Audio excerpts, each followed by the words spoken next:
külək yenə həyətimdən keçir.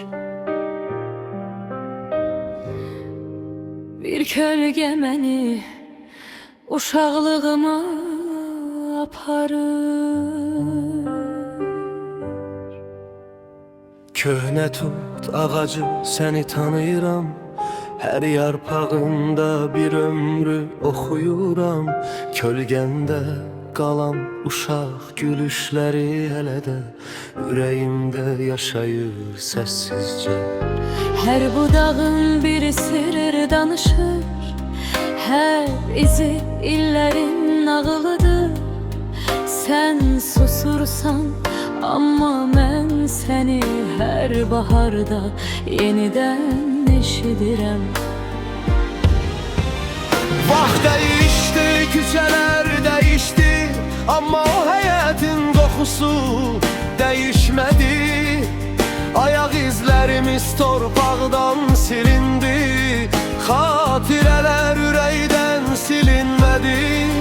Biz böyüdük, amma ağac qocalmadı. O bizi gözlədi, heç nə soruşmadı. Bəzən bir kölgə bütün bir ev deməkdir. Bəzən bir budaq ata nəfəsi deməkdir. Tut ağacım, sən mənim evimsən, gölgəndə qalan ən gözəl günümsən. İllər keçsə də unutmadım səni, hər bahar gələndə axtarıram səni.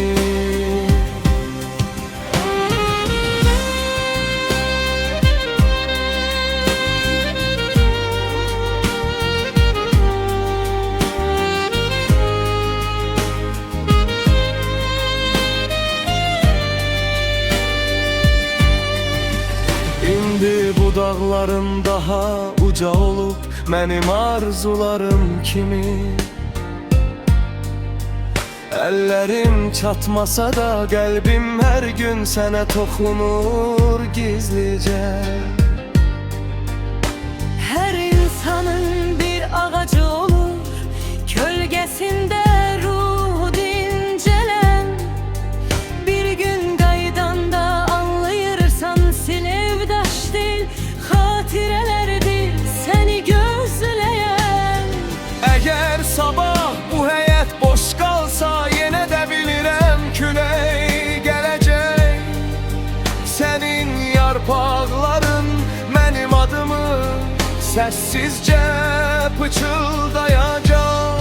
Tut ağacım, sən mənim evimsən, qayıtmasam beləyə ürəyimdəsən. Sən yaşadıkca